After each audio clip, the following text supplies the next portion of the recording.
I cupped my hands over my eyes so I could gulp down the view. A sun-drenched bay, water glittering like sapphires beneath rust-colored cliffs, seaweed lying in knotty nests on a strip of sandy shoreline. A wood-sided restaurant, stacks of lobster traps, a man and hip waders. Sea brine filled my nose and the putt-putt of a fishing boat my ears. A salt-kissed breeze sent the skirt of my dress flapping against my calves, and I smiled. It was everything I imagined my first Prince Edward Island vacation would be, minus one crucial detail. Bridget may have missed her flight, but I was here, and I was hungry. It took a moment for my eyes to adjust when I stepped inside Chac Malpec. My attention went straight to the girl wearing fake red pigtails and a straw hat. She sat at a table by the window, and while her older brother watched the mussel farmers on the water, she plucked a thick French fry from his plate. She popped it into her mouth as she caught me staring, and I gave her a thumbs up. "Your problems will seem smaller once we get to the island," Bridget had promised yesterday. I was slumped at the kitchen counter in our apartment, forehead on the granite. She rubbed my back. "Don't listen to your parents. You've got this, Bea." Bridget never used my given name. I was Lucy Ashby to most everyone in my life except my best friend. To Bridget, I was Bea. I stood beside the hostess stand and a hand-painted sign that read, "Shuck it up," the tang of malt vinegar in the air making my mouth water.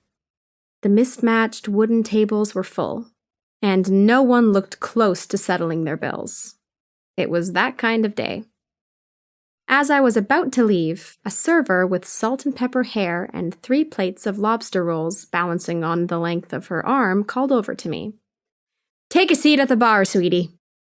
I twisted my neck to find a row of empty stools behind me. And him. He was on the other side of the counter, head tipped down, shucking oysters. His white t-shirt strained against his arms and shoulders as he worked. His hair was a shade darker than mine, a deep chocolate brown, thick and wavy. Short enough that it didn't fall into his eyes, but long enough for disorderly conduct, tumbling over his forehead. The urge to dig my fingers in it was sharp. I watched his forearms flex as he sank a small wood-handled knife into an oyster, watched his wrist twist, prying it open. He wiped his blade on a folded tea towel and then slid it through the middle of the shell. The top was tossed aside. There was another flick of his knife, and then he set the oyster on a bed of crushed ice. As I walked closer, he cleaned his blade again.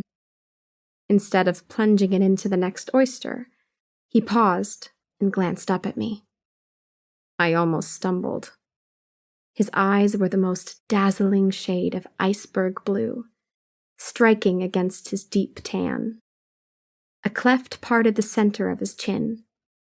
His face hadn't seen a razor in at least 2 days, and it was a study in contrasts. Strong jaw, soft pink lips, the bottom fuller than the top, the bright eyes trimmed in black lashes. He held my gaze for less than a second. I saw him, and he saw me, and in that blink of time, something passed between us. A knowing, a need, a want, electricity. My pulse raced, loud and insistent in my eardrums, and the weight of all the worry and fear and shame I'd been carrying since I told my parents about quitting my job slipped from my shoulders like silk. He went back to work and didn't acknowledge me when I pulled out a stool. I stared at his hands as he undressed one oyster after another with incredible speed.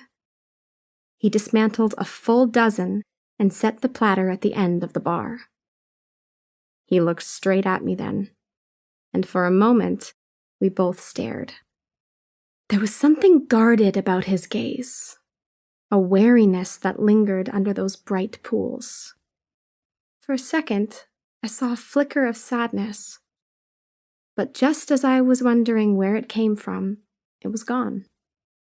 Up close, I could see that his right iris had the smallest smudge of brown below the pupil, a tiny, perfect flaw.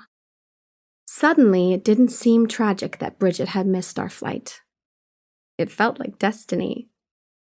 This was, without question, the sexiest guy I'd ever seen.